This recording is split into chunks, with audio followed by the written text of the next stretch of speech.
Ora, então, boa noite a todos. A todos os que nos estejam a ouvir ou nos venham a ouvir. Já temos aqui alguns ouvintes. Pensava que não íamos ter ninguém ao princípio por causa do futebol. Pois. Mas já temos. A gente está sempre muito atenta. Ok, então hoje à conversa com o nosso convidado é o vereador executivo Filipe Pacheco, e eu vou-lhe pedir a ele para se apresentar e, portanto, dizer-nos quem é que é. Bem, muito boa noite. Em primeiro lugar, agradecer o convite ao João Carlos Silveira, também ao Mário Costa, portanto a todo o painel que aqui está. Agradecer o convite gentil. Portanto, o meu nome é Filipe Pacheco, tenho o privilégio de exercer funções atualmente como vereador na Câmara Municipal de Almada. Tenho 36 anos, 2 filhos, sou licenciado em Engenharia Eletrotécnica pelo Instituto Superior Técnico. Antes portanto, de estar a exercer estas funções, estive 2 anos como deputado na Assembleia da República. Antes disso, tive a oportunidade de trabalhar também como adjunto do Secretário de Estado para a Modernização Administrativa e, antes disso, também fui assessor parlamentar do Partido Socialista.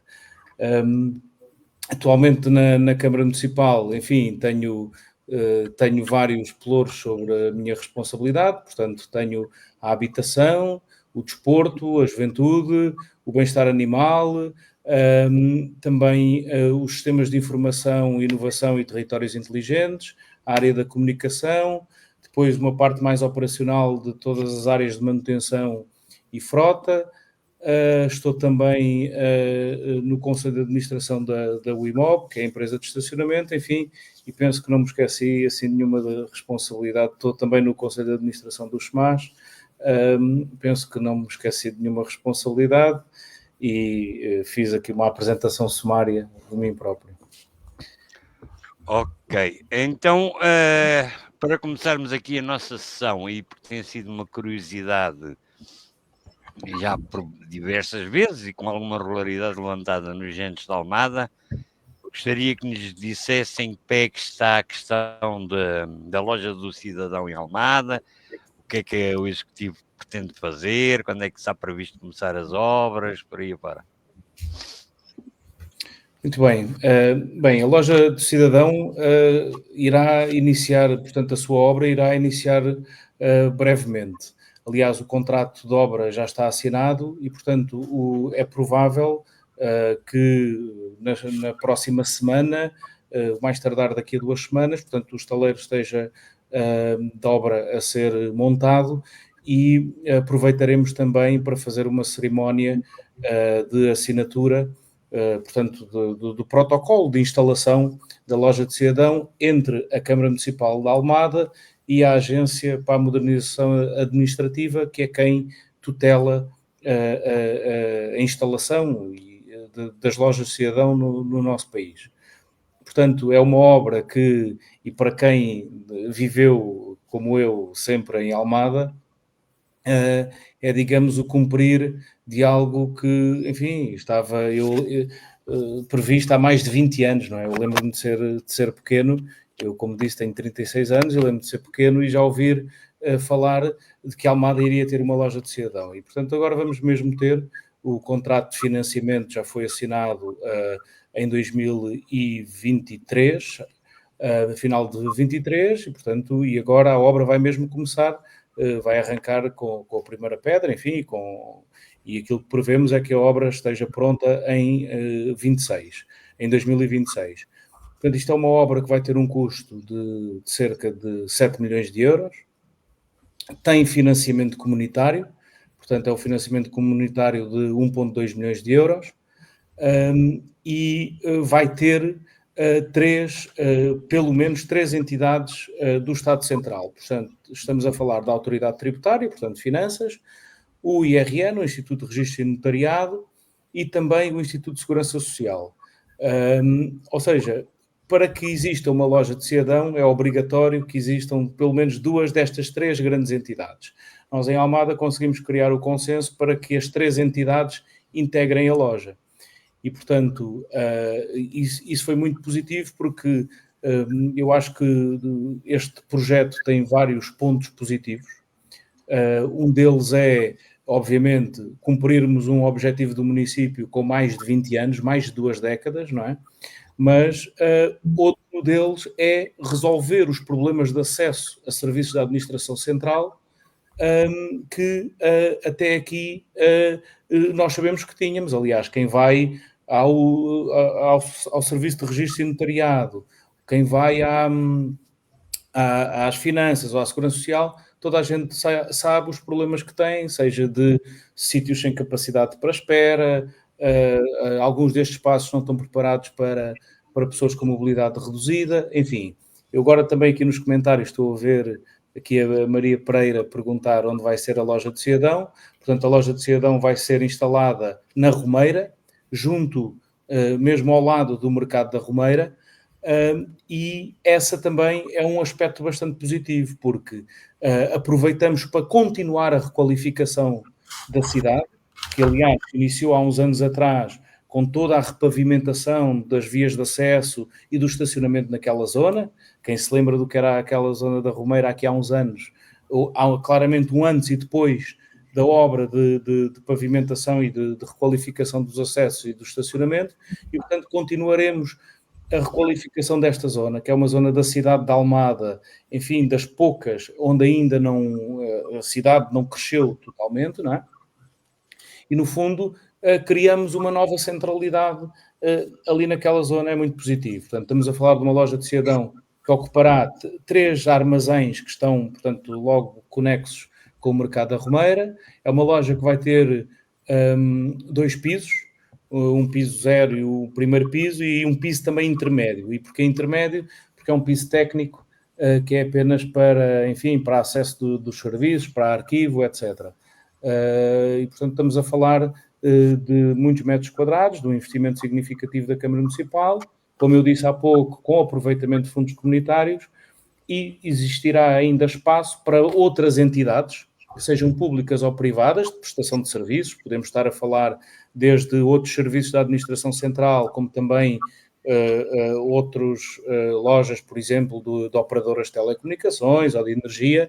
Enfim, esses espaços ainda não estão previstos, ainda não há entidades. Nós temos estado a falar com várias entidades para virem ocupar os espaços restantes da loja de cidadão, mas para já estas 3, que eram as 3 principais, que nós queríamos, enfim, integrar na loja de cidadão, precisamente para dar dignidade no acesso, melhorar aquilo que é o acesso dos almadenses a estes serviços, que são serviços procurados por toda a gente, por centenas, aliás, por milhares de pessoas ao longo do ano.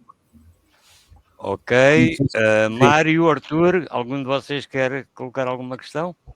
Posso ser eu a pôr a primeira questão, que é, neste caso, a segunda. Como o senhor vereador sabe, Almada é um município onde o associativismo é um pilar importante para o seu desenvolvimento. Uhum. 2 questões que queria pôr. A primeira, como é que tem lidado com a oposição no que diz respeito às críticas sobre os protocolos com as coletividades? Segunda questão, para quando a Casa do Associativismo? Muito bem, estava aqui só a apontar aqui no meu caderno para não me esquecer. Portanto, primeiro o associativismo, quer dizer, vou dizer aqui aquilo que pode parecer um chavão, mas acredito profundamente nisto que vou dizer e, portanto, não deixarei de o dizer. Um concelho evoluído tem uma comunidade forte, e não há comunidades fortes sem termos instituições fortes. E, portanto, por maioria de razão, o movimento associativo, as associações, seja do setor cultural, desportivo, social, são extremamente importantes. E, portanto, eu acho que, pelo menos na minha forma de ver, quanto mais instituições, portanto, associações fortes nós tivermos, mais unida é a nossa comunidade e, portanto, nós precisamos muito do movimento associativo. Eu acho que a crítica que é feita sobre, enfim, eventual ausência de protocolo, de apoios, é uma crítica infundada, totalmente infundada. Uma das áreas que eu tenho o privilégio de ter responsabilidades é a área do desporto. Eu posso demonstrar, enfim, que provavelmente nunca existiu tanta verba de apoios ao movimento associativo como existe hoje. Aquilo que acontece é que atualmente existem regras, existe transparência e, portanto, pode haver escrutínio sobre todo e qualquer euro que é dado ao movimento associativo em termos de apoio. E isto não é apenas porque haja um princípio de desconfiança sobre o movimento associativo, não tem nada a ver com isso. Tem a ver com o cumprimento da lei à qual o município está obrigado. Eu devo dar um exemplo. Portanto, há 2 anos atrás, nós criámos o apoio à formação desportiva. O apoio à formação desportiva, enfim, comparticipa um conjunto de despesas por todos os clubes, em termos de equipamentos, inscrições nas federações, transportes, etc. Era um apoio que no passado não existia e que hoje existe. O chamado REMAPA, não é? O Regulamento Municipal de Apoio. Estamos a falar, só no REMAPA, são pelo menos 600 mil euros anuais de verba que é distribuída por todo o movimento associativo. E, portanto, eu acho mesmo, e aliás, isso é comparado, se nós analisarmos aquilo que é a verba distribuída ao longo dos anos, portanto, ela até tem crescido, portanto, atribuída aos clubes, seja para despesas correntes, seja depois para projetos e atividades, e, portanto, eu acho que é uma crítica infundada. Claro que nós podemos sempre evoluir, mas aquilo que tem existido no passado recente foi uma tentativa de transparência, de existência de regulamentos, não é? E que toda a gente conhece e, portanto, sabe as regras dos apoios e pode vir aos apoios, e não uma distribuição do dízimo pelo eleito, não é? O dinheiro não é do eleito A ou B, o dinheiro é de todos nós, não é? O orçamento municipal é de todos nós e, portanto, todos nós temos de prestar contas sobre as regras e porque é que um apoio é atribuído à entidade A e não à entidade B. E não sei se respondi à questão, se não responder, por favor, pergunte-me com mais detalhe. Relativamente à Casa do Associativismo, eu agradeço a questão, porque é um projeto que tem sido adiado. Aquilo que eu espero é que até ao final do verão, se tudo correr bem, a Casa do Associativismo abra.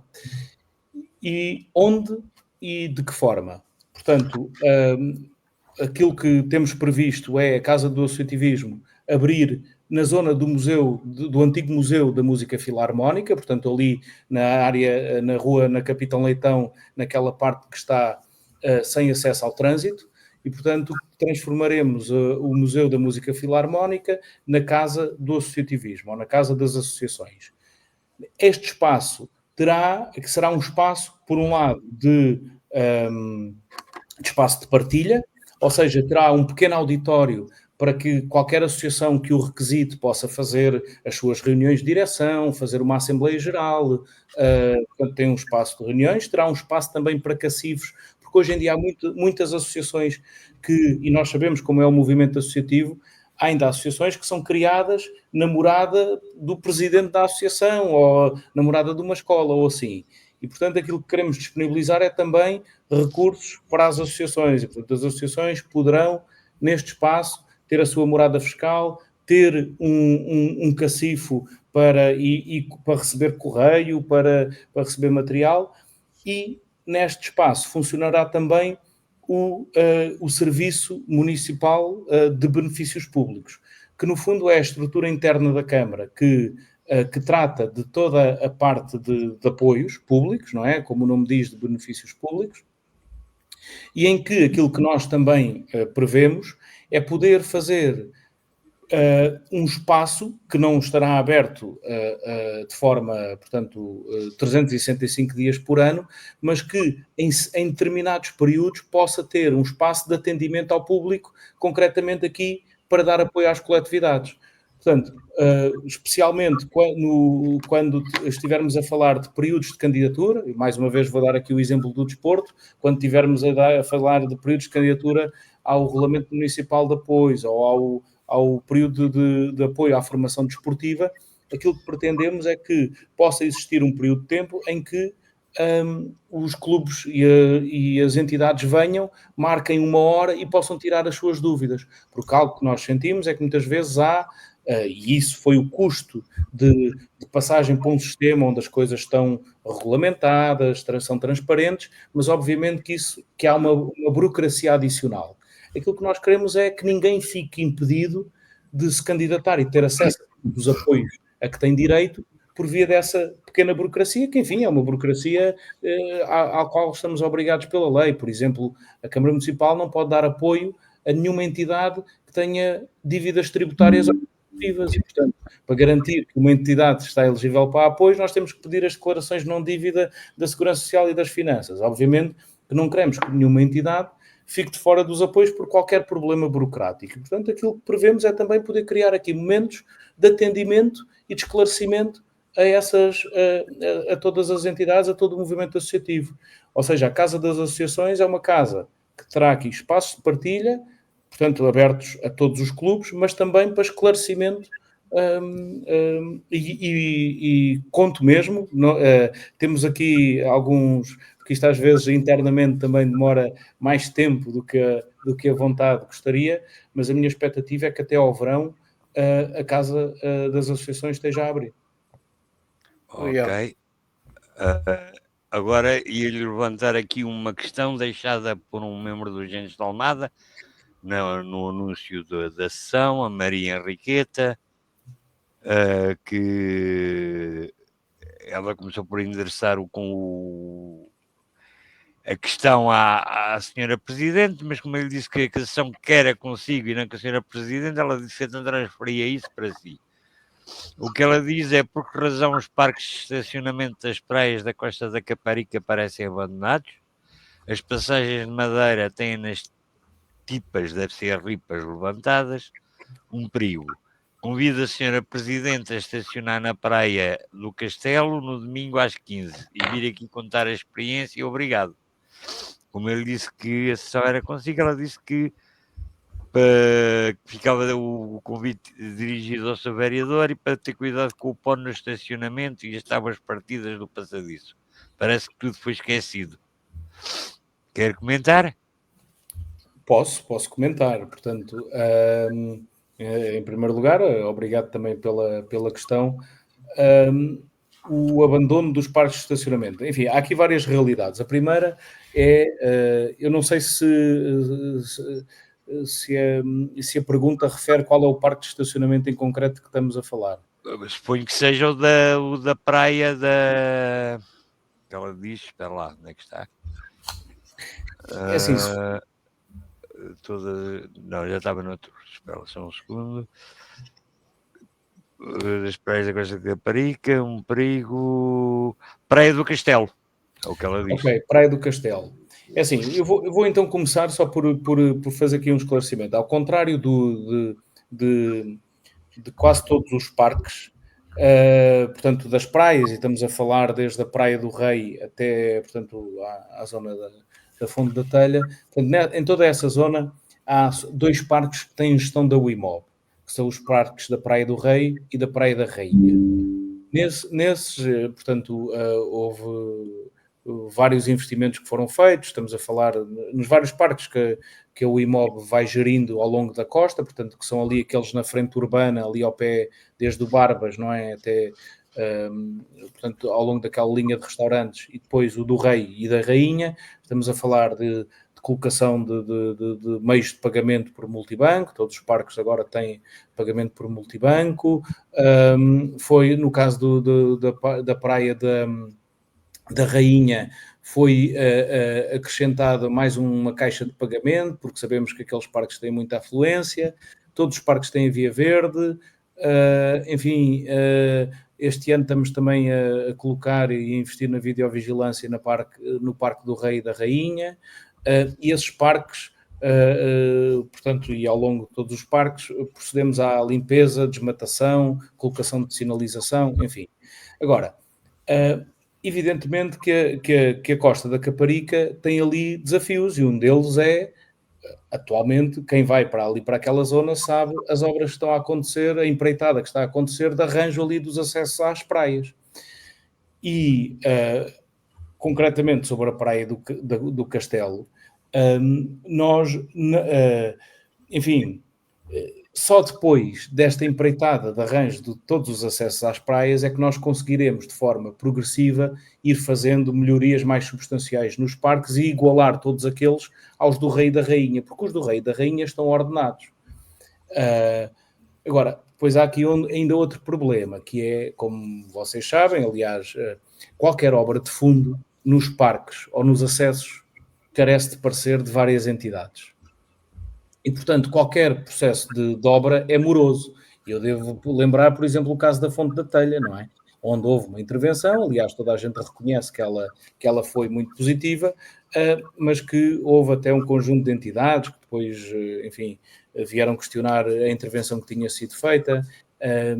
Enfim, agora, eu sei que e porque lá, estive lá, os parques do Rei e da Rainha, portanto, estão em boas condições.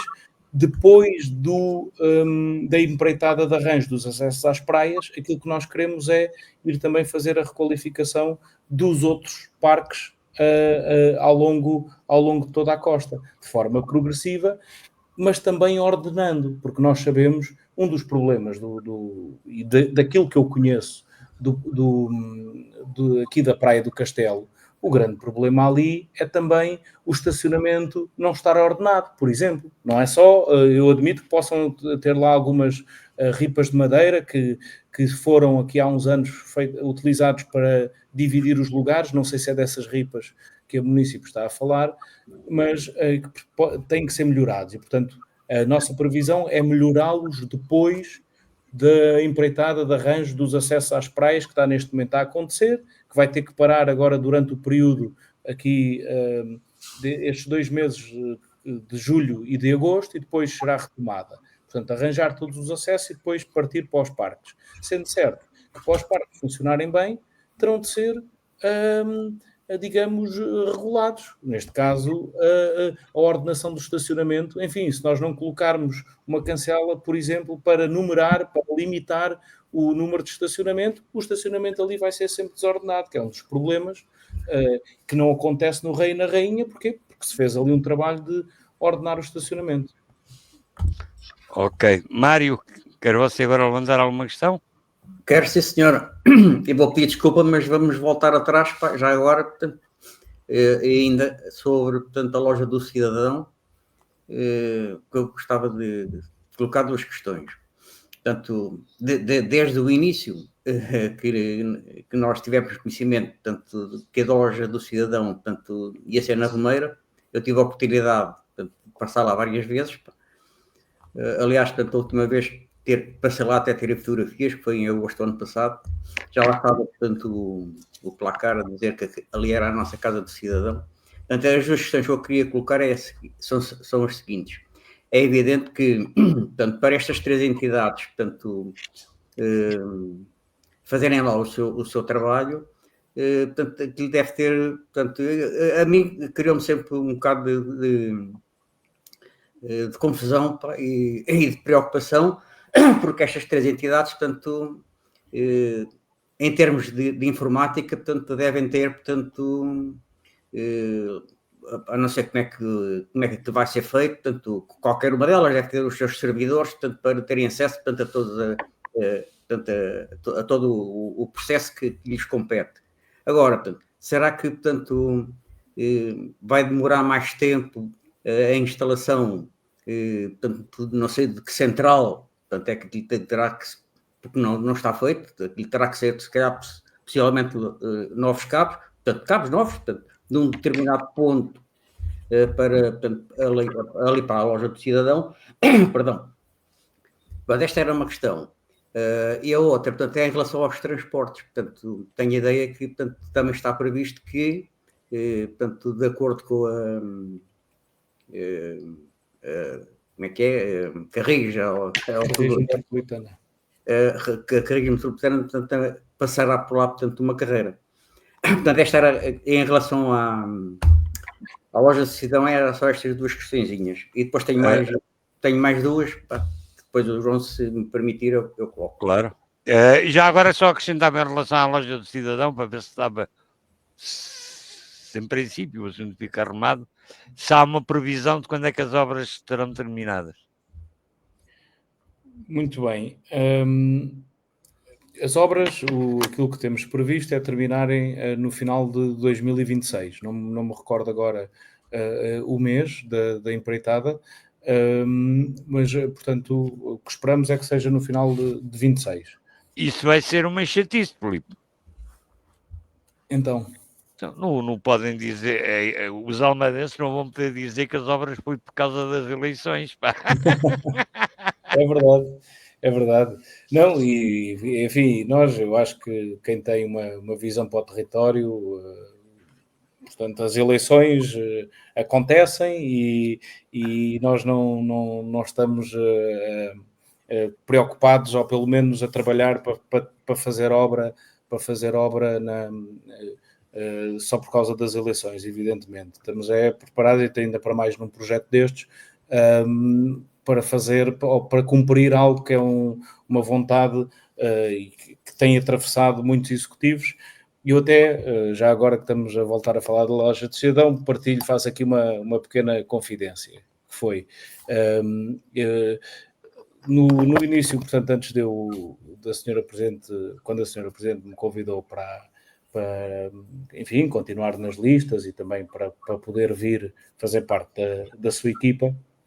E depois, imediatamente, portanto, já depois das eleições, mas antes de tomar posse, houve uma pessoa que me deu um conselho, que era o seguinte, que é: a atividade autárquica é tão...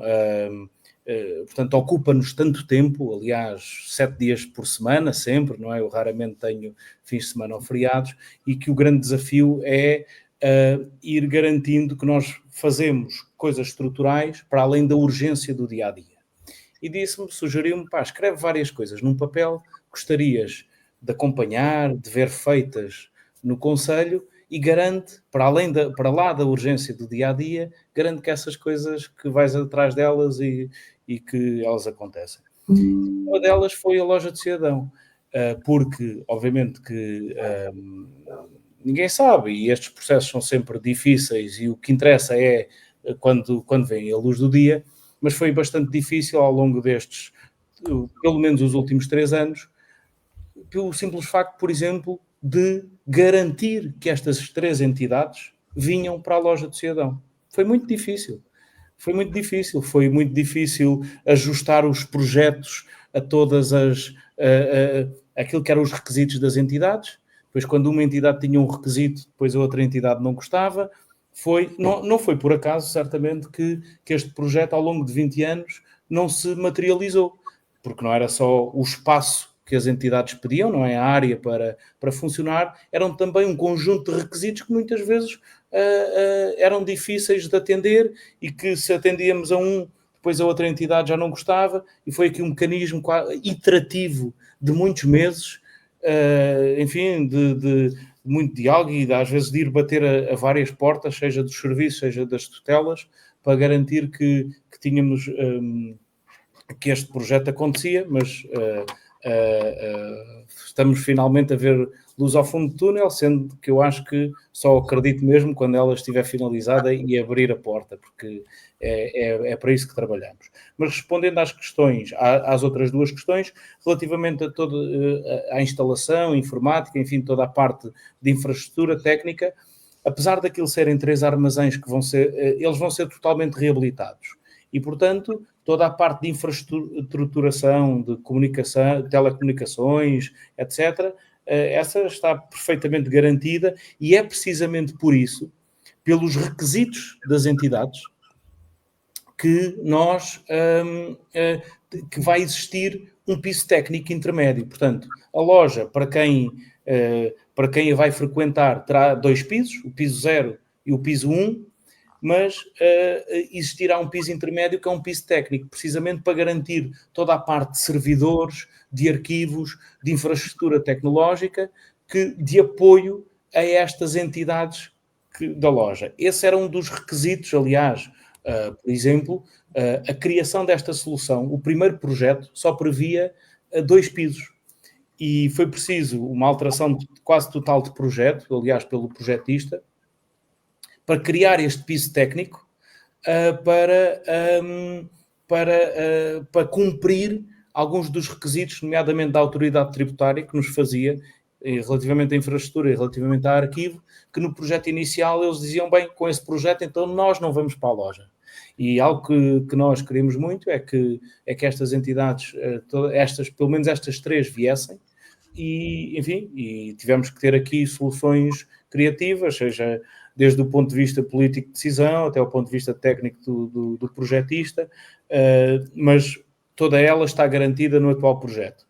Depois, relativamente aos transportes, claro que sim, aliás, uma das coisas, dizer que a Carris Metropolitana é um grande investimento do atual executivo, enfim, todos os executivos aqui na área metropolitana, mas ele é modular, adapta-se àquilo que é o funcionamento do Conselho e às dinâmicas. E, portanto, evidentemente que com a criação de uma loja de cidadão, nós precisamos de mais transporte público a chegar ali àquela zona. E, portanto, claro que sim, teremos que ter ali uma ou mais do que uma carreira a fazer o desvio, precisamente a levar os municípios à loja de cidadão. Isso aí é sem dúvida. E aproveitar aqui, já que estamos a falar de transportes, de dar um dado que eu acho que é muito importante. Eu sei que estamos aqui a fazer uma lateralidade, mas Almada foi o concelho da área metropolitana de Lisboa que teve mais aumento de passageiros a utilizar o transporte público. É o concelho da área metropolitana onde mais gente entrou no sistema, mais gente passou a andar de transporte público. Isso significa 2 coisas. Em primeiro lugar, que foi uma aposta ganha, por um lado, que havia um déficit muito grande de transporte público aqui no nosso concelho, para o número de pessoas que aqui vive, e depois que foi um ganho muito significativo de todo o investimento que tem sido feito na Carris Metropolitana, essencialmente de criação de novas carreiras, de aumento das que já existiam, enfim, isso foi muito importante, mas claro que sim, claro que terá que passar pela loja de cidadão assim que ela estiver construída. Ok. Temos aqui o Daniel Felipe Santos com uma questão. Para ser Adriano Correia de Oliveira precisa de uma requalificação para que os moradores tenham um bairro melhor. Muito bem, eu concordo e desde já agradecer ao Daniel a questão e cumprimentá-lo. Aliás, eu conheço o Daniel, ele de vez em quando vai às reuniões de Câmara e, portanto, cumprimentá-lo e agradecer aquilo que diz. Sim, a Praceta Adriano Correia de Oliveira precisa de uma... Mas eu penso, eu estou agora aqui a ler, portanto, já deixo aqui um reparo, andei à redes a substituir as lâmpadas em falta na Azinhaga do Rato e temos um problema muito grande na Praceta Adriano Correia de Oliveira, precisamos muito que poda a árvore que está em cima, no meio da praceta. Portanto, esta poda aqui da árvore estou aqui a apontar, terei que passar aqui aos espaços verdes para poderem ir lá assim que possível. Praceta Adriano Correia de Oliveira, poda de árvore. Relativamente à E-Redes, esse é um problema que nós temos hoje em dia de resposta da E-Redes. Aliás, nós temos andado sempre em cima da E-Redes, temos preparado um concurso para substituição das luminárias no nosso concelho. Ele ainda não avançou, porque a verdade é que também a E-Redes não tem dado de longe uma resposta satisfatória naquilo que é a substituição de lâmpadas. Nós temos, aliás, há zonas às vezes que ficam sem luz são pontuais, mas que ficam sem luz durante vários dias, e isso não é aceitável. E nós, quase em simultâneo, quando uma lâmpada funda ou uma zona fica com menos iluminação, contactamos a redes, mas depois há uma demora inaceitável, numas zonas mais do que noutras, mas para reposição, mas estão aqui identificadas essas duas. Dizer também que na Praceta Adriano Correia de Oliveira é das zonas onde temos feito mais intervenções em casas municipais. Portanto, estamos aqui a falar de um bairro municipal. Nós tivemos ao longo do último ano e meio, 2 anos, só nesta zona do Laranjeiro, empreitadas 2,5 milhões de euros de reabilitação de casas municipais. Portanto, estamos a falar de casas, umas delas estavam umas em pior estado, outras em menos, mas de reabilitações integrais para podermos atribuir a famílias. E portanto, este é um trabalho, é um trabalho, enfim, lá está, que não se faz de um dia para o outro, mas que tem permitido, e 2025 vai ser de longe o ano com mais atribuições de casas da última década e meia, para garantir que temos mais casas disponíveis para quem mais precisa, porque nós sabemos que temos muitas famílias enfim, a precisar de habitação a rendas controladas. Ok. Isto levanta-me uma outra questão, essa minha, que eu tinha aqui para lhe fazer, que era em termos da habitação. Progressos é que têm sido feitos pela Câmara, em termos de construção, o que é que já foi feito, o que é que está previsto, quer em termos de aquisição. Muito bem. E falou em várias de construção, reabilitação e aquisição, porque a estratégia é mesmo essa, tem que ser em várias frentes. Nós, portanto, para responder ao problema da habitação, já no mandato passado, Almada foi o segundo município do país a ter uma coisa que se chama, um documento, que é a Estratégia Local de Habitação, que foi o documento que habilita os municípios depois a irem buscar financiamento. Em primeiro lugar, há um programa que é o Primeiro Direito, e depois no âmbito do PRR. E fomos o segundo município do país a ter a Estratégia Local de Habitação fechada, e a Estratégia Local de Habitação, digamos, é o documento, é a Bíblia, que não só, por um lado, identifica as carências existentes no Concelho, como, por outro, estabelece respostas, planos de ação, para lhes responder. E, portanto, aquilo que nós temos estado a fazer é executar a Estratégia Local de Habitação, sendo que, para tal, aqui o PRR nos tem atrasado aqui um pouco, porque a verdade é que até aqui há uns tempos, mais de metade até aqui há uns tempos, entretanto ainda não fiz as contas, mas até há 3 meses atrás, 70% do valor candidatado ainda não tinha uma resposta. Portanto, todo o valor candidatado em termos de candidaturas, e estou só a falar do PRR na área da habitação aqui no município de Almada, 70% desse valor ainda não tinha uma resposta sobre se sim, se não, se o governo aprova a candidatura, se não aprova. Mas o que é que temos estado a fazer? Construir mais habitação, e portanto neste momento estamos em construção, portanto já estão em obra cerca de 100 casas, portanto em concreto são 95 unidades, 95 novas casas em 4 pontos distintos do Concelho. Temos também um protocolo de colaboração com o IRU que prevê a construção de 1.100 casas, das quais 600 já estão em obra, portanto ali na zona do Monte da Caparica, e ao contrário das 100 que eu falei, que são de renda apoiada, portanto todas as outras do protocolo do IRU são de renda acessível, portanto dirigida às classes médias, portanto renda controlada.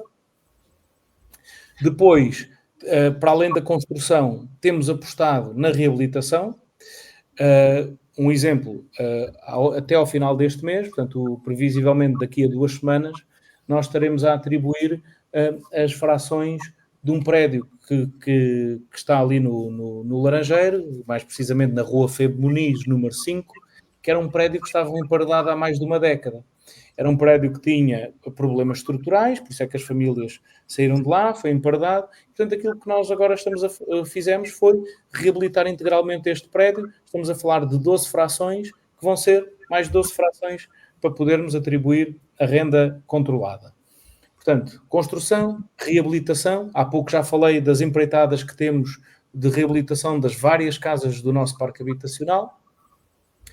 Temos também uma estratégia de aquisição. Ainda no ano passado adquirimos cerca de 50 casas para atribuir, portanto, adquirimos no mercado para atribuir também a renda controlada portanto, construção, reabilitação, aquisição, e depois há aqui outra parte muito importante que é a gestão, melhor gestão do nosso parque habitacional. E, entretanto, ainda mais outra medida, porque nós também ao longo deste próximo mês, aliás, foi um programa que lançámos no final do ano passado, que se chama Casa em Almada, que é um programa de apoio à renda, que atribuímos cerca de 50 apoios em dezembro do ano passado, abrimos novas candidaturas em março deste ano e atribuiremos agora cerca de 8 dezenas, 9 dezenas, portanto estamos a falar de 80, 90 apoios de apoio à renda. E o que é este programa? Este programa de apoio à renda, que se chamou Casa em Almada, é para todas aquelas famílias que estão no mercado privado, mas que estão em dificuldade por via do aumento das rendas, não é? Que o aumento substancial de rendas tem existido. Aquilo que nós fazemos é dar um complemento à renda, um apoio até 200 euros a essas famílias. Portanto, em função, obviamente, dos rendimentos e da dificuldade em questão. Portanto, temos a estratégia para combater o problema que vivemos hoje na habitação. Aquilo que procuramos é ter várias respostas diversificadas, dirigidos às vezes a público-alvos diferentes, mas enfim, porque assim é necessário. Dizer apenas e focar-me aqui em algo que eu dizia, que é gestão do parque habitacional municipal.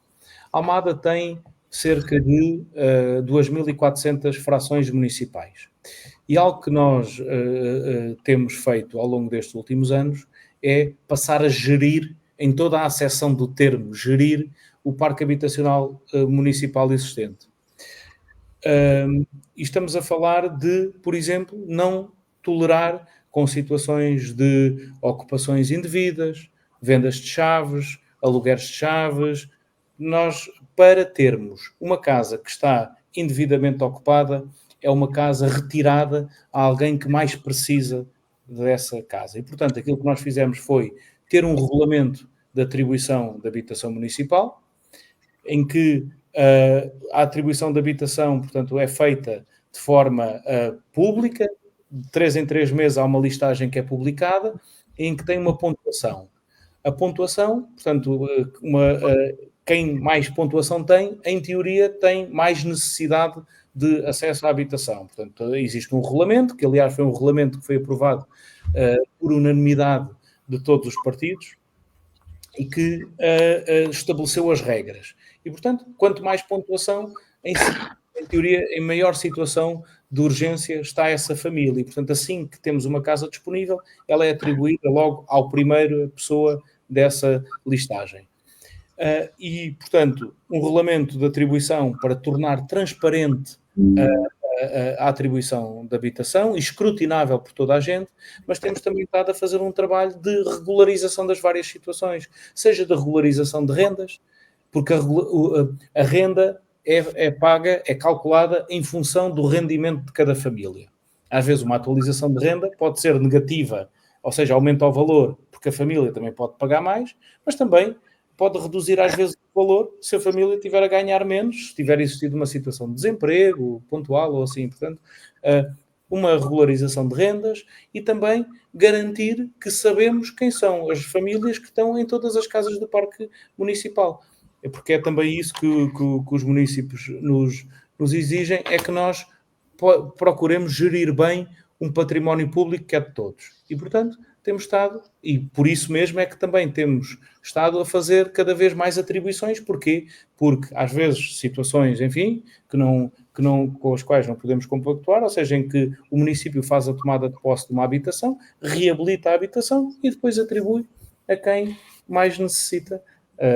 Esse trabalho de gestão do parque habitacional, agora apresentaremos também brevemente o regulamento de gestão, ou seja, que estabelece os direitos e deveres de forma mais pormenorizada para todos os arrendatários de habitação municipal. É um trabalho que eu acho que tem dado os seus frutos e que também quem vive nos bairros municipais tem estado a assistir e tem estado a ver, porque nós precisamos também de garantir que todas as pessoas que vivem nos nossos bairros municipais vivem, enfim, num bom condomínio, não é? Em harmonia com todos os vizinhos. Isso é muito importante. E até essas pequenas coisas, como às vezes uma luz numa escada, uma porta que precisa de ser arranjada, etc. Obviamente os serviços municipais não conseguem acorrer a todas as situações, porque nós temos um parque municipal que ainda assim, é preciso dizer, em 2021, quando fizemos a análise, cerca de, portanto, 60%, agora está-me a faltar o dado, mas era 60% ou 70% de todo o parque habitacional tinham necessidades de intervenção urgentes ou muito urgentes. E, portanto, não se corrige de um dia para o outro, mas temos tentado fazer esse trabalho de gerir melhor o parque habitacional. Ok. Uma questão que também nos tinha sido deixada na divulgação da sessão é do Miguel Fragoso e diz: o que é que o Sr. Vereador pensa sobre a falta de estacionamento digno, que é um problema muito real no cotidiano de todas as pessoas de Almada? Como avalia a evolução destas condições desde que o atual Executivo tomou posse? E, por fim, quais as soluções que o Sr. Vereador gostava de ver implementadas? Muito bem. Estacionamento em Almada. Bem, isto é um problema que eu acho que tem aqui duas vertentes. É evidente que o estacionamento ou a falta de estacionamento em Almada é um problema, e é um problema que, nessa medida, de forma mais direta, só se resolve com mais estacionamento. Agora, depois também há outra vertente que é, também sabemos que o concelho não cresce. E, portanto, eu não sei se a pergunta aqui até do município se é em Almada cidade ou Almada concelho. Nós temos problemas de estacionamento em vários pontos do concelho, mais uns do que noutros. Mas, por exemplo, indo à Almada cidade só, este mandato, nestes últimos 3 anos e meio, nós fizemos algumas bolsas de estacionamento, ou, por exemplo, agora estou-me a lembrar de algumas bolsas de estacionamento que foram criadas na zona da Charneca da Caparica, por exemplo. Em Almada cidade, por exemplo, o estacionamento ali do remate norte do Parque da Paz foi um estacionamento que foi requalificado, que, aliás, para apoio ao acesso ao Parque da Paz, dizer aqui uma informação que, aliás, será pública dentro de dias, que foi aprovada na reunião de sexta-feira da Assembleia Municipal, mas dentro de dias, esse parque ali junto ao Parque da Paz, portanto, quem está no Centro-Sul, aquele acesso ao Parque da Paz, tem um parque que até agora o seu acesso tinha 3 horas de acesso gratuito. Esse parque passará a ser gratuito para quem seja residente no concelho de Almada e portador do passe navegante. Ou seja, aquilo que queremos é também que esse parque possa servir como um parque de interface para que as pessoas, a partir daí, possam deixar o carro e apanhar transporte público para outro lugar, designadamente o metro e o autocarro. Mas nós temos procurado criar bolsas de estacionamento aos estacionamentos onde ele não existe. Dou um exemplo. Em Cacilhas, por exemplo, ainda a Cacilhas, aqui há uns meses atrás, fizemos a requalificação e o ordenamento do estacionamento no Morro de Cacilhas para aumentar o número de estacionamentos, mas vamos, até ao final do mês, abrir mais um parque de estacionamento, neste caso na Rua Comandante António Feio, em Cacilhas, estamos a falar de mais, penso que são 200, cerca de 200 lugares, mais unidade, menos unidade, portanto mais 200 lugares ali numa zona que tem muita procura, não só de todos os residentes, mas também de pessoas que visitam o nosso concelho, nomeadamente ali a zona dos bares, restaurantes, na zona da Cândido dos Reis.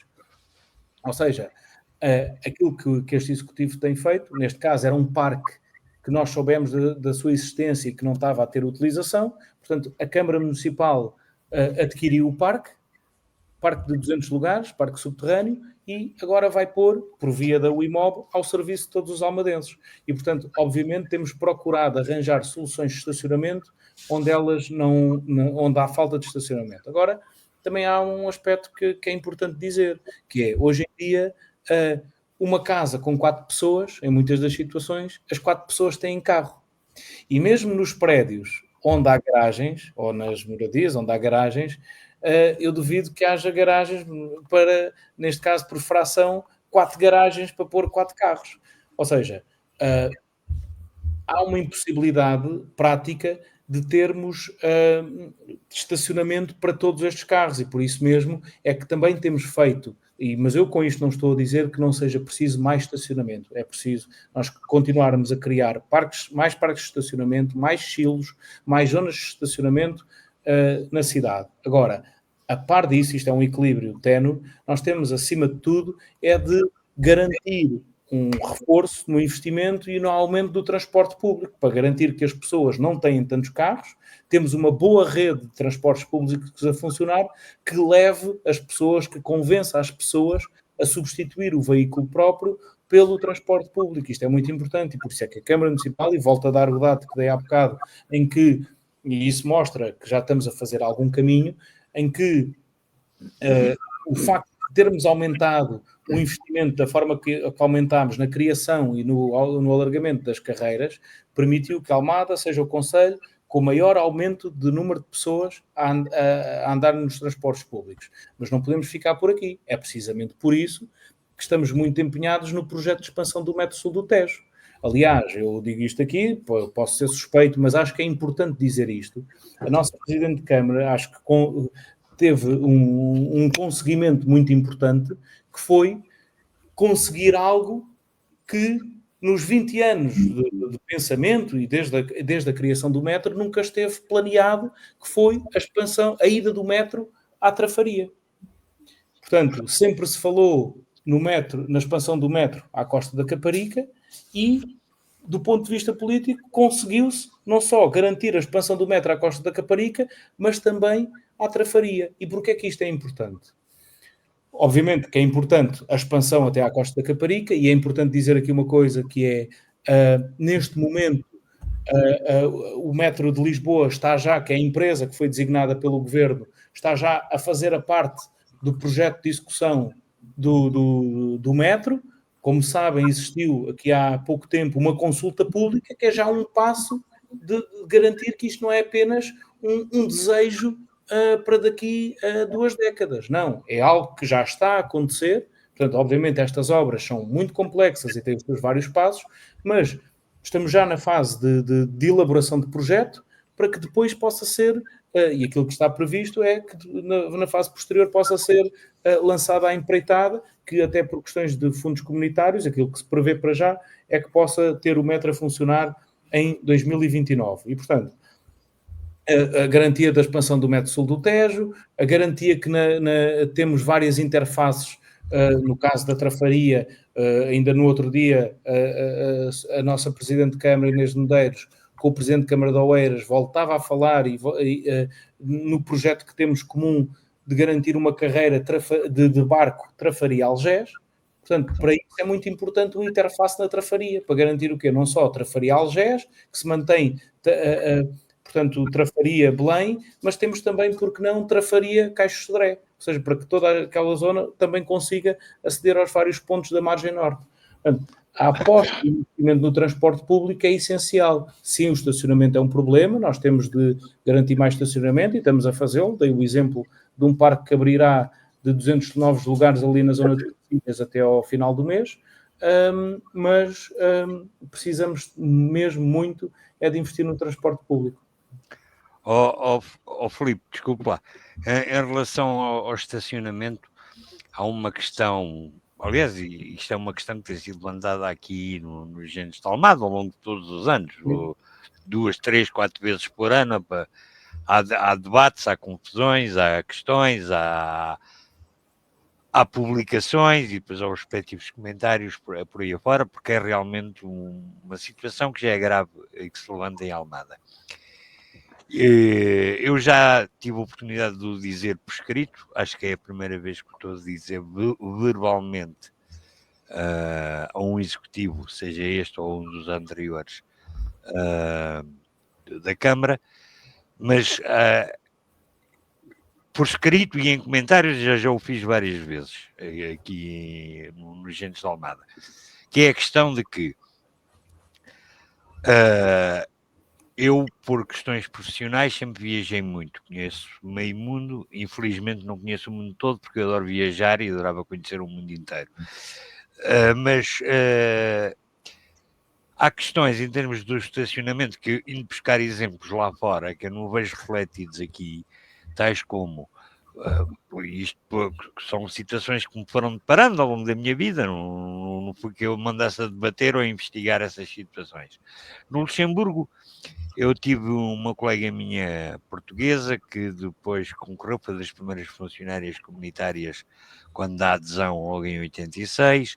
Ela estava no Office de Publicação, que é no Luxemburgo, e eu ganhei o hábito, sempre que tinha reuniões em Bruxelas, tinha mais 2 ou 3 dias, até porque na minha profissão era como vocês vereadores, nunca tinha tempo para férias. Eu cheguei a ter 5 anos de férias para gozar, 6 anos, aliás, acho que foi o máximo que eu cheguei a ter, sem ter tempo de gozar. Mas lá ia metendo mais uns 2 ou 3 dias, aproveitando uns feriados, e portanto fazia as reuniões e depois passava-me de Bruxelas para o Luxemburgo, e porque nos dávamos muito bem, eu acabava por lá ficar uns dias, em casa dela. Ela, por exemplo, tinha o carro no parque da polícia do Luxemburgo. Ou seja, no Luxemburgo, mas não só, eu depois vim a conhecer mais situações assim, mas neste caso foi um caso concreto com uma amiga minha. Na cidade do Luxemburgo, o posto da polícia lá perto da casa dela, que havia mais, mas o posto da polícia perto da casa dela tinha, ou era 2, já não me lembro, ou era 2 ou era 3 pisos de garagens, dos quais, para aí, 10 espaços eram para viaturas da polícia e o resto estava tudo vazio. Em vez de estar vazio, passaram a ceder esse espaço, com um aluguer mínimo, mas era um aluguer simbólico, sei que ela não pagava muito, a ceder aos cidadãos ali da zona que quisessem lá estacionar o carro. Das minhas idas todas a Nova Iorque, especialmente a Manhattan, porque era onde era a sede mundial da organização que eu dirigia cá em Portugal, constatei que, na sua maioria, prédios, inclusive já centenários, todos eles tinham garagem e não o tinham de raiz. Ou seja, a solução que os americanos encontraram em Nova Iorque e em Manhattan, que é o coração de Nova Iorque, e que deveria estar super congestionado, até porque nos Estados Unidos qualquer puto com mais de 15 anos tem carro, ou seja, o casal, se tiver 3 filhos, são 5 carros, um para o marido, um para a mulher e 3 para cada um dos filhos. Resolveram o problema, que é sempre que se faz uma requalificação de um prédio, ou sempre que se constrói, em Manhattan é só arranha-céus, sempre que se constrói um novo arranha-céus, ou um novo prédio, traduzido aqui para Portugal, seja na garagem, ou seja, lá em cima com monta-cargas, tem que ter espaço de estacionamento, não só para todos os habitantes do prédio, como para as visitas e, preferência com mais alguns ainda, para poderem alugar a alguém que não tenha e que queira pôr. Ou que o condomínio do prédio queira fazer de parque e ele subalugar os espaços ao dia, à hora, conforme as situações. Aqui em Almada, que é realmente um cancro em estacionamento, eu nunca vi nenhum executivo tomar medidas dessas. Eu estou por exemplo, está aqui um prédio a ser construído aqui perto da minha casa, ainda nem está acabado de construir-se, para que já esteja nos acabamentos. Não reparei ainda se tinha garagem ou não, não reparei, sério, porque ainda tem pais e tudo, nem sequer dá muito para ver isso, mas tenho quase a certeza que o número de andares daquilo que aquilo tem, mesmo que esteja garagens, não vai ter, digo eu, posso me enganar, posso estar a mentir, mas digo eu, que a Câmara não o obrigou a ter 3, 4 espaços de estacionamento por habitação, que seria o normal nos dias de hoje para qualquer habitação, mais espaço para as visitas, até porque aqui na rua é um cancro o estacionamento, mais espaços ainda para cederem a alguns outros que precisassem. Ou seja, em Portugal, eu estou a falar do caso de Almada, porque nós estamos em Almada, mas não é só Almada, é por todo o país, nas grandes cidades, continua-se a não se ver essa preocupação com os estacionamentos, porque tudo isso são situações que levam anos. Ou seja, Almada, mesmo que começasse neste momento a praticar a questão de que qualquer prédio fosse uma requalificação, fosse para baixo ou fosse para cima, tinha que ter estacionamentos para toda a gente, qualquer prédio que fosse construído tinha que ter espaços para toda a gente, até isso começasse a notar em Almada, levaria para aí 40 ou 50 anos.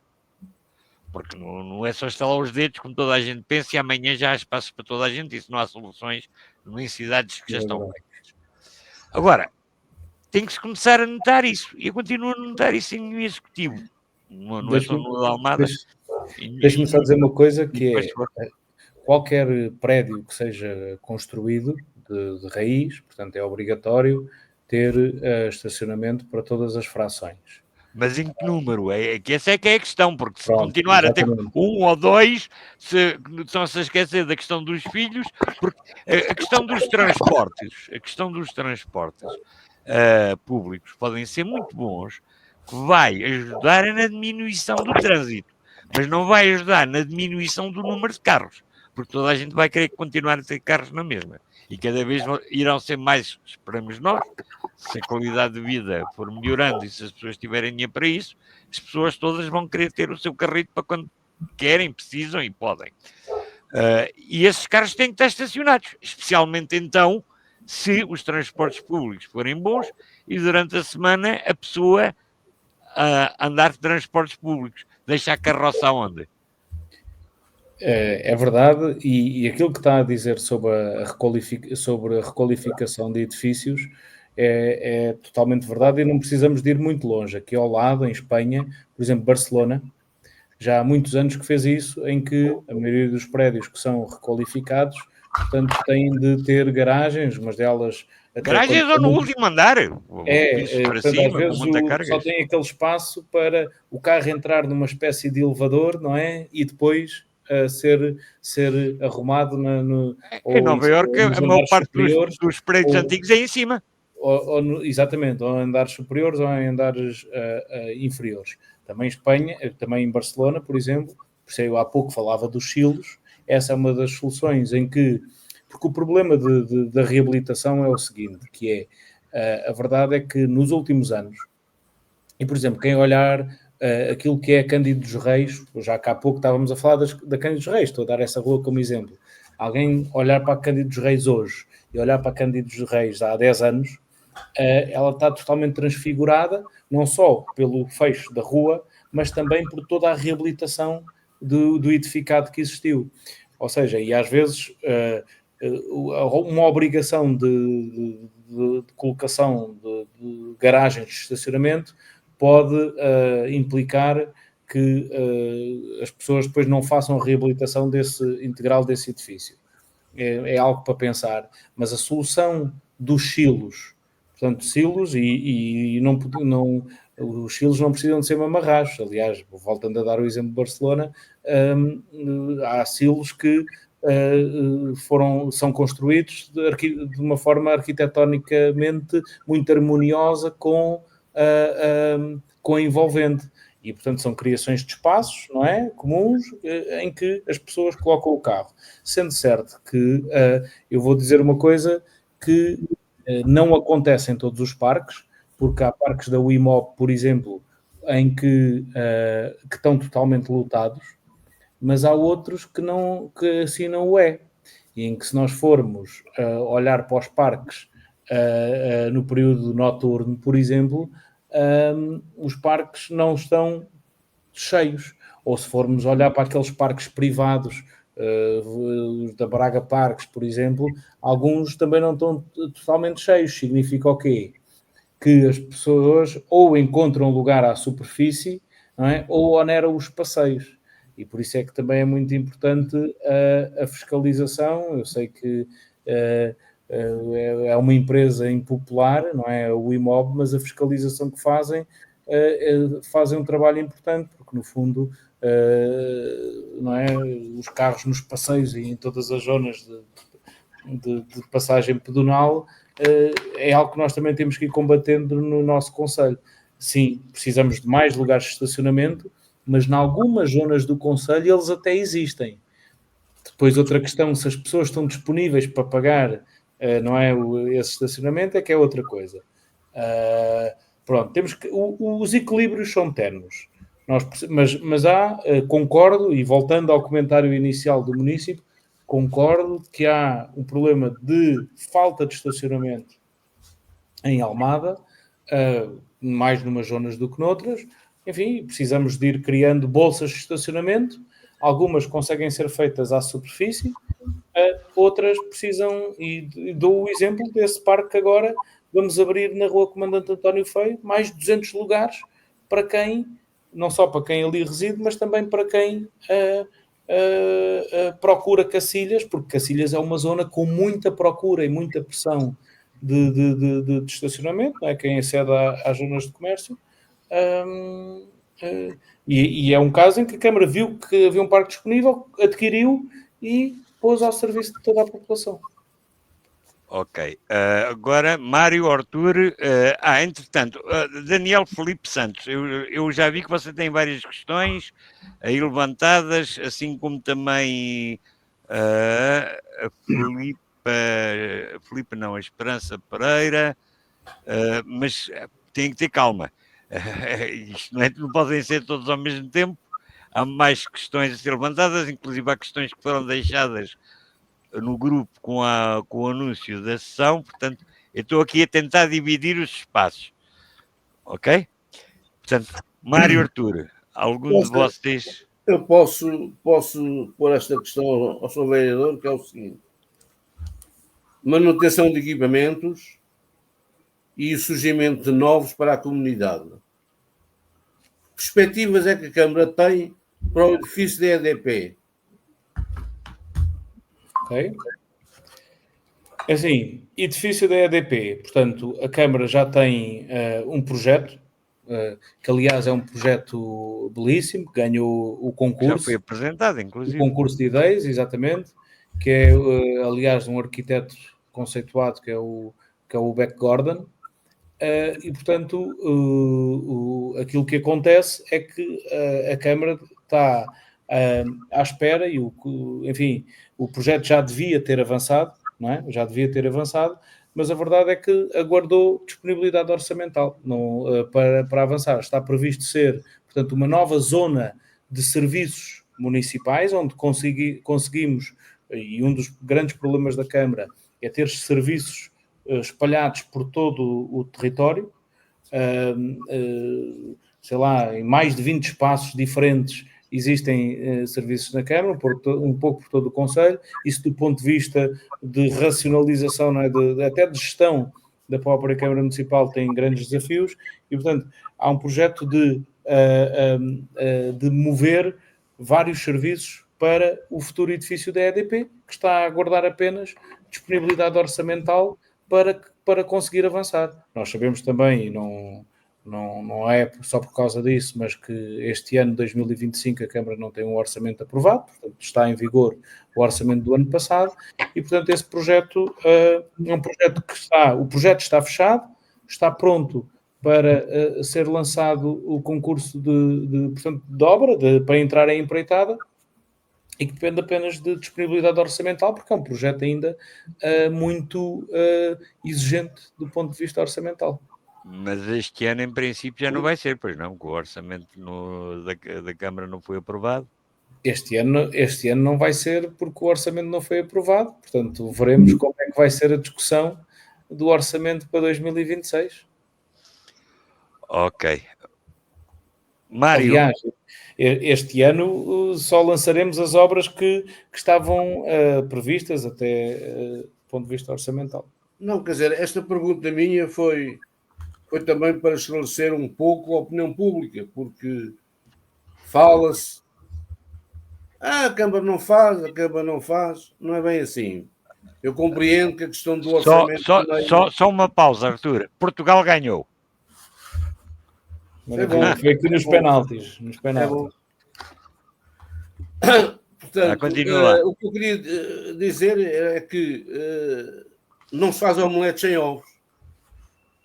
E a Câmara, eu reconheço que, de facto, foi uma machadada política o não aprovação do orçamento. Mas isto foi mais no sentido também de quem nos está a ouvir saber porque há determinadas coisas que não são feitas, porque sem ovos não se fazem omeletes. Isto é que é verdade. Obrigado. Ok. Mário. Sim, senhora.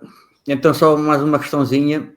Uma vez que, portanto, que as questões que eu gostava, que eu portanto, tinha também previsto para colocar ao Filipe Pacheco, portanto, já foram aqui colocadas, mas era só um esclarecimentozinho que penso que será justo, que é para as pessoas não ficarem que é sobre o parque de estacionamento do Parque da Paz, que o Filipe falou aí bem, e, portanto, que vai ter, portanto, aquela opção para os habitantes que têm o passe navegante. Sim. Poderem estacionar lá, portanto, mas se calhar convém esclarecer, portanto, que vai continuar a haver, em princípio penso que é assim, vai continuar a haver, portanto, um espaço para os visitantes do Parque da Paz que possam ter aqueles 30 minutos, ou as 3 horas, 3 horas de estacionamento gratuito. Era só esse esclarecimento, porque penso que depois as pessoas ficavam alarmadas. Agora vou para o Parque da Paz. Não, é muito importante. Não, isso que disse é muito importante, que é precisamente isso. Ou seja, criaremos uma bolsa. Portanto, o parque tem cerca de 200 lugares. Não me lembro agora também à unidade. Aliás, em termos de capacidade, é quase igual ao da comandante António Feio, apesar deste ser descoberto. Portanto, este parque tem cerca de 200 lugares e aquilo que faremos é existirá uma bolsa para as pessoas que, portanto, haverá um limite inferior a 200 lugares, portanto, 170, por aí, em que esses 170 poderão ser utilizados por qualquer utilizador ou por quem tem o passe, não é? Por quem tem o passe navegante, de forma gratuita. E depois os restantes portanto, ficarão disponíveis para, qualquer utilizador que queira aceder ao parque. Portanto, não, os acessos com passe navegante não esgotarão a totalidade do parque, precisamente para garantir que quem vai ao Parque da Paz continua a ter, a poder deixar o carro ali naquele parque. Era isso, obrigado. Com 3 horas de gratuitas. Exato. É tudo. Ok, então há aqui uma questão que também foi deixada na divulgação da sessão, que é do Marco Almeida. Eu tinha também uma da Sara Cristina Loureiro, mas eu acho que já foi respondida, portanto, que era em relação aos problemas da habitação do Conselho, não vale a pena estar a pô-la. O Marco Almeida diz: boa tarde, gostaria de saber como o vereador pretende apoiar as coletividades que cada vez têm mais dificuldade no acesso a apoios da Câmara. Cumprimentos. Muito bem. É assim, eu ainda há pouco falámos disso, os valores de apoios têm subido ano após ano, e nós hoje em dia temos uma quantidade ainda muito grande de recursos a apoiar as coletividades. Eu podia falar na área da cultura, em que temos vários programas, em que todas... digo de outra forma, portanto, todas as coletividades podem vir ao apoio ao Regulamento Municipal de Apoios, que é o chamado REMAPA, não é? Podem vir a esse Programa Municipal de Apoios, que tem apoios para a área do desporto, para a área cultural, para a área social e também para a área da educação. E, portanto, é um Regulamento Municipal de Apoios que tem, pelo menos, o último ano em que foi executado, executou só de forma ordinária 600 mil euros e, portanto, mais outros apoios pontuais que foram dados também no âmbito do REMAPA, mas, portanto, a verba tem aumentado ano após ano.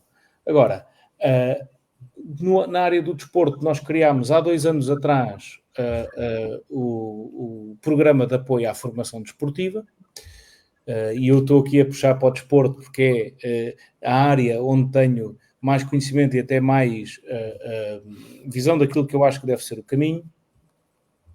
Agora, eu acho, e eu não percebi se, eu penso que a pergunta foi mais focada para o futuro, não é? Até porque eu, tal como disse no início, eu acho que nós temos aumentado mesmo os apoios que são dados às coletividades, e não só de forma ordinária, isto é, para o funcionamento corrente. Este apoio à formação desportiva foi criado há 2 anos atrás, mete vários dezenas de milhares de euros distribuídos pelos clubes desportivos para fazer face às suas despesas correntes. Se me perguntarem em termos de caminho futuro, eu acho que nós temos de ser capazes, e por isso mesmo é que eu agora estou aqui a falar mais da área do desporto, não sei se a pergunta foi mais dirigida ao desporto ou se falava no geral, mas foi precisamente por isso que nós criámos, há 2 anos atrás, o Conselho Municipal do Desporto, e dentro, que é o órgão, digamos, onde discutimos toda a política desportiva do nosso concelho e onde estão representadas todo o movimento associativo, toda a academia, as empresas, não é? Os ginásios, todos aqueles que querem ter alguma coisa a ver com o desporto da Almada estão lá representados, e é onde nós temos estado de uma forma mais específica, nas comissões de modalidade, onde temos estado a discutir. E aquilo que eu gostava que nós pudéssemos evoluir era para um sistema onde, por modalidades, eventualmente, evoluíssemos para contratos-programa de desenvolvimento desportivo plurianuais por via de objetivos. Ou seja, os regulamentos, como são apoios de largo espectro, têm regras, toda a gente pode vir, mas eu acho que nós temos que conseguir estabelecer com os clubes objetivos.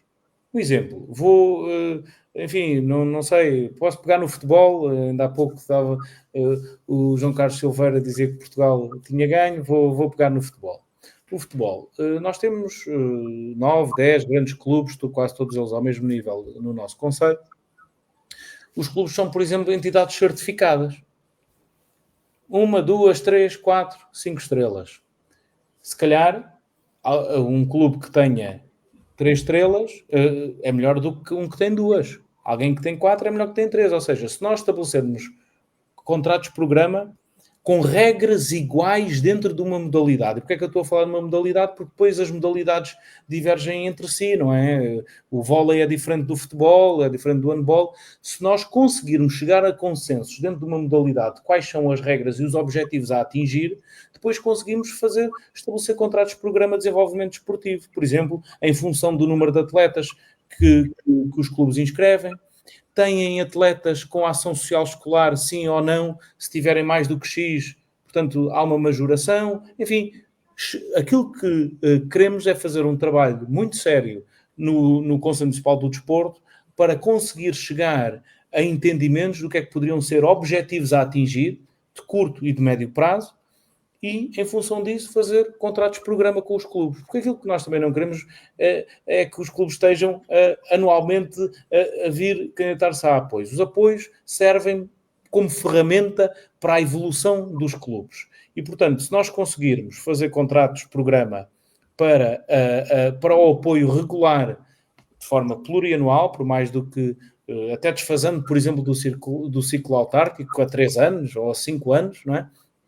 Acho que é para onde devíamos evoluir.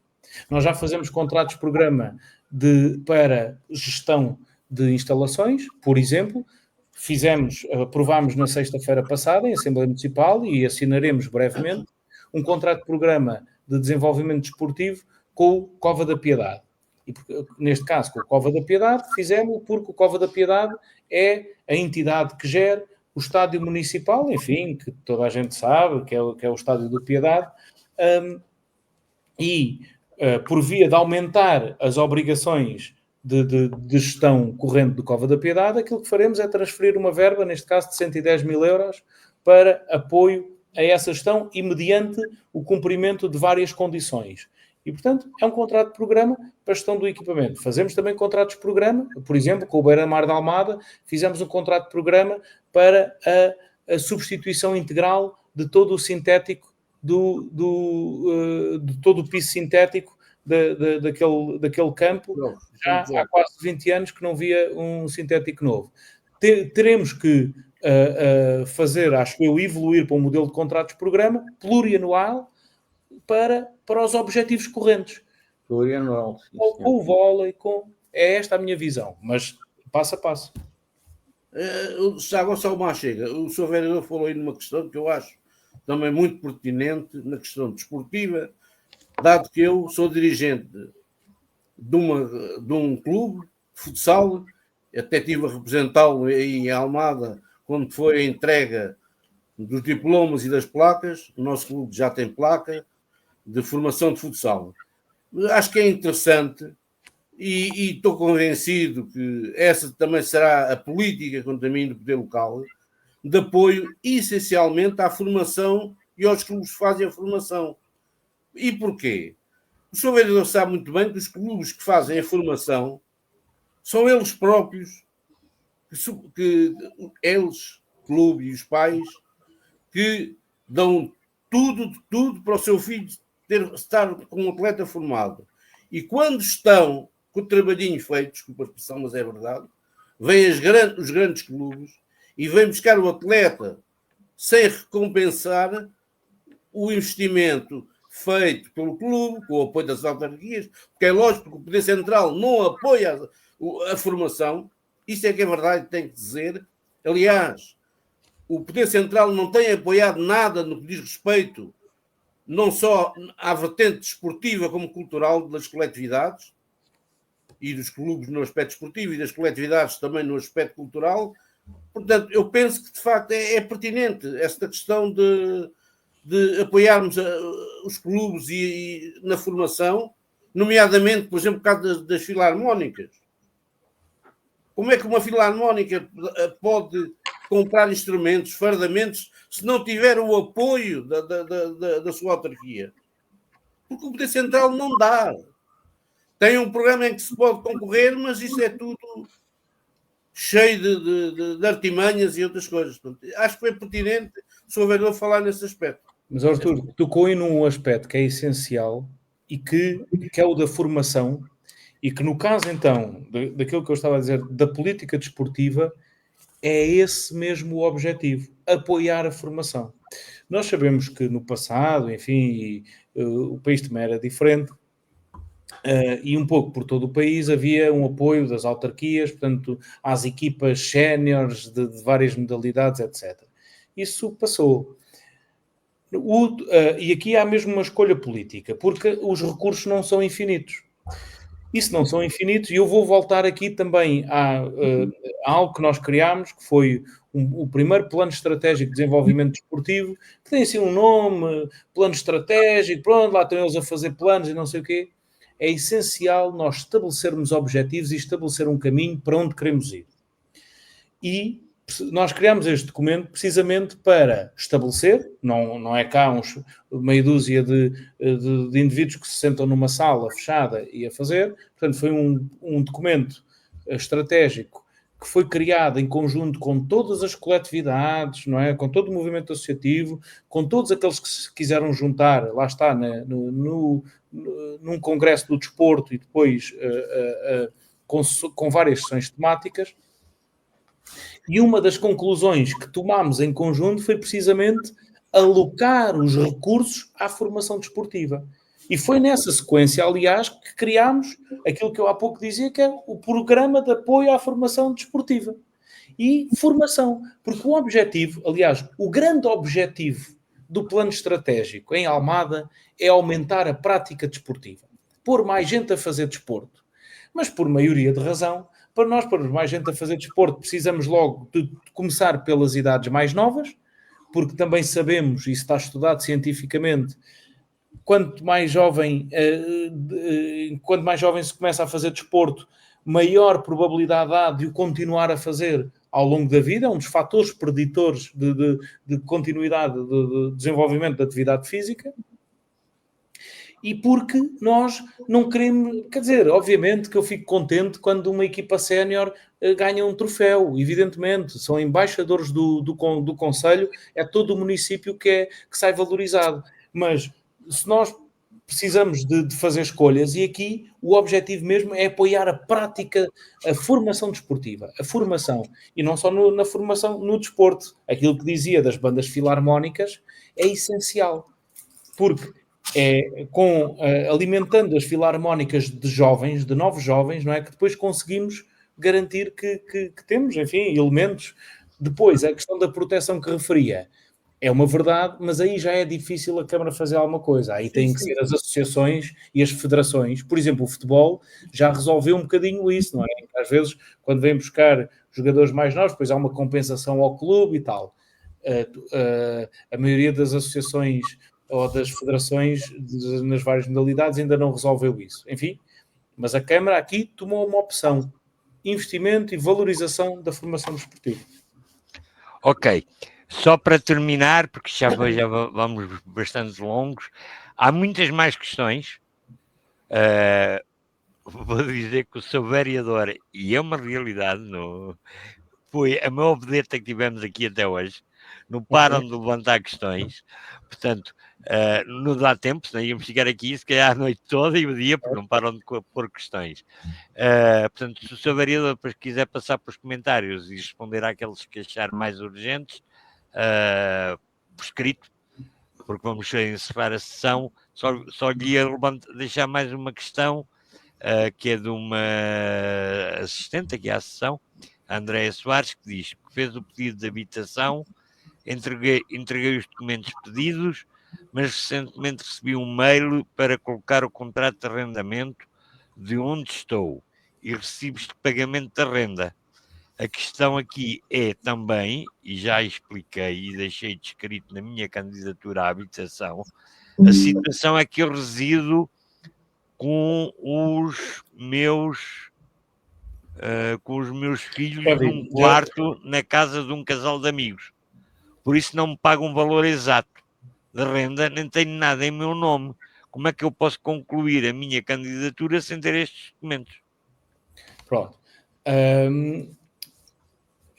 Eu não gosto de falar de situações em concreto, até porque depois corro o risco de às vezes de falar de dados, enfim, que são sempre pessoais, mas se eu estou a perceber aqui o problema, eu estou aqui a ver o comentário da Andréia Soares,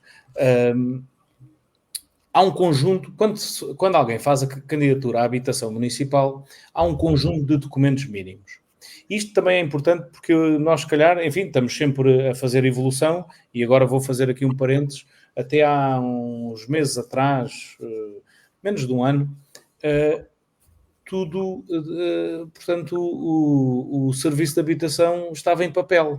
As candidaturas eram feitas em papel, tratadas em papel.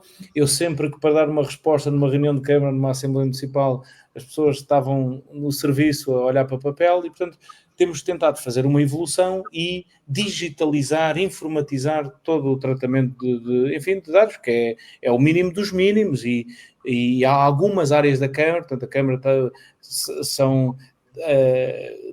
vai a várias velocidades, não é? Algumas áreas ainda estavam muito pouco evoluídas e, portanto, neste momento, todas as candidaturas à habitação municipal são feitas digitalmente, portanto, numa plataforma. Quem não consegue fazer sozinho em casa, online, pode ir ou deve ir a um espaço cidadão. Eles estão espalhados pelas várias freguesias e lá tem um mediador para ajudar a pessoa a fazer a candidatura. Mas há um conjunto de documentos mínimos, e nós, se calhar, isto também é importante, às vezes, ouvir aqui estas questões.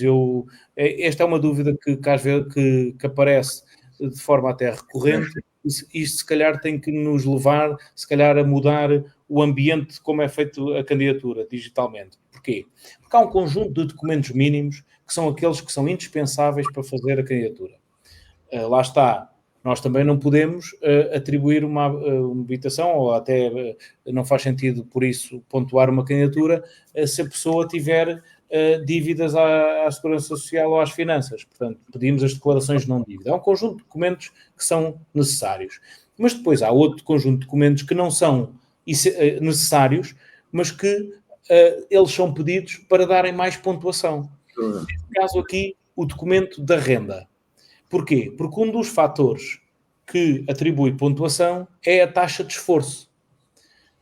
Eu, há pouco, explicava que, portanto, quem tem mais pontuação é, em teoria, quem está em situações de maior fragilidade e maior necessidade para recorrer, para ter acesso a uma habitação municipal. Precisamente por isso é que nós calculamos a taxa de esforço. Ou seja, se a pessoa não tiver uma renda para apresentar, seja por que razão for, às vezes porque o senhorio não passa a fatura, não é? Ou por outras razões, ou até está numa habitação que é emprestada, que não é alugada, essa pessoa não tem uma taxa de, a taxa de esforço é nula e, portanto, não soma, não tem a pontuação da taxa de esforço. Quem tem, sei lá, paga 60% ou 70% do seu rendimento vai para a renda, tem uma taxa de esforço altíssima e, portanto, se calhar leva a pontuação máxima nesse campo. E, portanto, muitas vezes os documentos são pedidos pelos técnicos dos serviços municipais precisamente para perceber se a pessoa tem alguma situação que a leve a ter mais pontuação no acesso à habitação. Não é para que deixe de ter acesso ao assim. Portanto, há um conjunto de documentos que são mínimos, obrigatórios, e há outros que servem apenas para comprovar determinadas situações que possam levar a que essa pessoa tenha mais pontuação. É apenas por isso.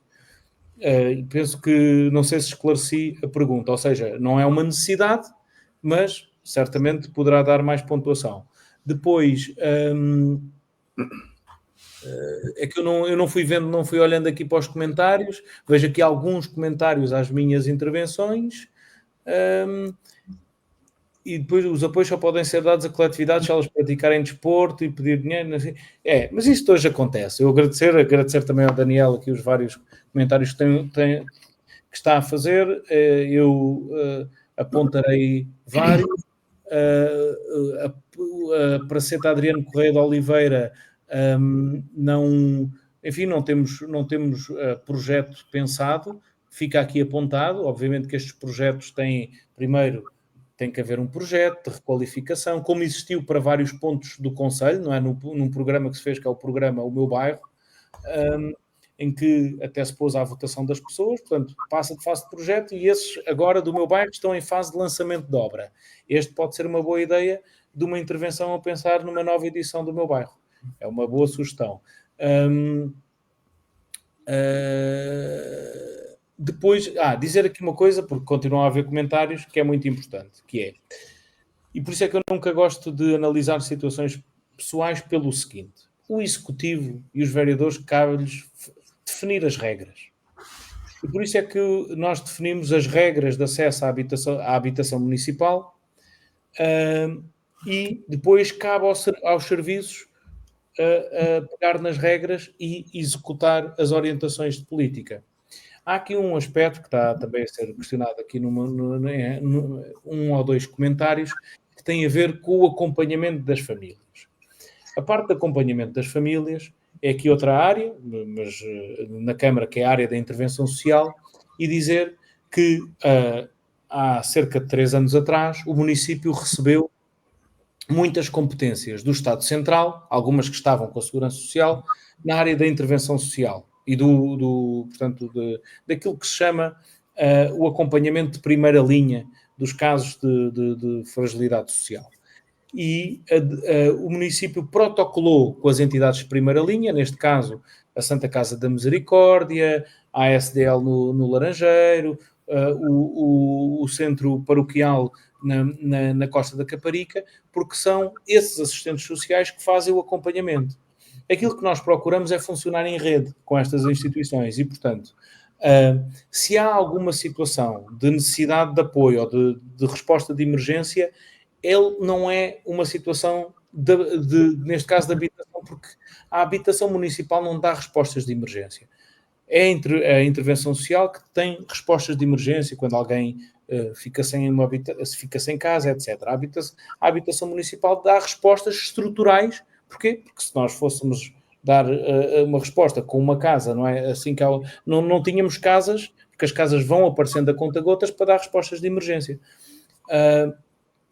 E, portanto, não sei se respondi às questões que estão aqui colocadas, mas parece-me que isto aqui é mais de necessidade de acompanhamento social e das pessoas terem aqui também um diálogo com o seu assistente social para que também ajuda, neste caso, até também, neste caso, também à candidatura à habitação municipal. Ok. Resta-me, depois deste teste todo, agradecer a sua presença. Obrigado eu pelo convite e por este bocado. Poderemos talvez organizar mais alguns, porque, quer dizer, nós com alguma regularidade vamos fazendo aqui esta conversa mas nunca tinha calhado com o vereador Filipe Pacheco, calhou desta vez, mas foi realmente o que teve mais sucesso, mais intervenções e ouvi que não vai parar. Vai haver gente. Se calhar também tenho aqui áreas que as pessoas também, enfim, nomeadamente o desporto, a habitação, áreas com muito impacto, e gostava também de dizer uma coisa, que é, agradecendo o vosso convite, dizer-vos, reconhecer o papel que vocês têm, que os Gentes da Almada têm, porque cada vez mais nós vivemos de forma digital, não é? Desde os jovens até aos jovens há mais tempo, todos eles, hoje em dia, todos nós acedemos a redes sociais, não só para ver os nossos amigos, mas para ver notícias, acompanhamos a vida cada vez mais de forma digital, mas é muito importante que o debate e que a vivência no digital tenha moderação, seja moderada, e vocês fazem um papel muito importante, são um verdadeiro órgão de comunicação social e de moderação daquilo que é, enfim, porque se não houver moderação, aquilo que existe é a lei da selva, não é? E, portanto, nós hoje sabemos como todo o mundo digital está pejado de fake news, de deepfakes, enfim, hoje em dia cada vez mais é difícil distinguir aquilo que é verdadeiro daquilo que é real, e portanto vocês fazem um trabalho muito importante, não só de moderação, mas também de esclarecimento. E portanto, da minha parte, agradecer-vos também esse papel que vocês têm aqui no Conselho de Almada, e mostrar-me sempre disponível para sempre que entendam, cá estarei para vos esclarecer a vocês e a todos aqueles que entendam ter questões para esclarecer. Já agora só um pedidozinho ao Filipe Pacheco para não perder de vista que o Almada Sprint não fuja cá da nossa terra. O Extreme Sprint? Sim. Não pode. Nós, aliás, fizemos uma coisa que foi, no início deste mandato, fizemos um contrato plurianual, que lá está, é um exemplo para onde queremos evoluir. E um contrato plurianual, porquê? Porque entendemos que é uma iniciativa ganhadora e para dar estabilidade também a quem organiza. Quem organiza, e até para que todos os almadenses já saibam, aquele evento ia acontecer nos próximos 4 anos. E assim foi. Agora, terminando esta última edição, aquilo que estamos já a falar é com a Associação de Motorismo de Setúbal, também para pensar já nas próximas edições. Temos que primeiro ver onde poderá ser, mas, enfim, obviamente que em setembro a população falará, em setembro ou outubro, mas se depender de nós, deste Executivo, é algo para continuar, evidentemente. E cá em Almada. Obrigado. Claro, cá em Almada. Quando eu digo para continuar, cá em Almada. Mas ainda não há estúdios nenhuns de locais possíveis? É assim, eu acho eu vejo duas. Temos uma alternativa, um plano B, mas aquilo que eu gostaria era que pudéssemos manter na Lisnave. Pelo menos um ano. E porquê manter na Lisnave? Porque a abertura da Lisnave, enquanto o projeto que ali está não se concretiza, portanto, que agora até conheceu um avanço, aliás, o Governo Central veio apresentar um projeto, portanto, que é uma nova iteração, enfim, do projeto que já existe há cerca de 20 anos e que vem concordar em tudo com as alterações que a Câmara Municipal já tinham feito, com tudo, ou pelo menos com muitas delas, mas enquanto o projeto não passa à fase de concretização, é inaceitável que haja uma fatia do território que fique permanentemente inacessível aos municípios. E, portanto, por um lado, era bom que a Lisnave pudesse ir abrindo, e este é um exemplo de uma grande iniciativa que abre a Lisnave a todos os municípios, mas também temos outros planos, pelo menos um plano B, que também é tão, enfim, com grande potencial, que eu agora não revelarei, até para não... O segredo é a alma do negócio. Exatamente, é por aí. Portanto, mas... Se bem que eu desconfio que já adivinhei. Então, mas quando nos encontrarmos pessoalmente, eu pergunto-lhe só por isto. Porque, acho que, como ainda não sabemos, fica na surpresa e fica para aguçar o apetite de quem possa gostar desta iniciativa. Mas, não sendo na Lisnave, será tão bom como na Lisnave. Sim, senhora. Obrigado, Filipe. Obrigado eu também e uma boa noite para vocês. Boa noite, obrigado. Então, mais uma vez, muito obrigado. O resto de uma semana muito boa, que começa amanhã. E até uma próxima oportunidade. Obrigado. Obrigado. Boa noite. Boa noite. Boa noite. Vou dar por encerrada a transmissão.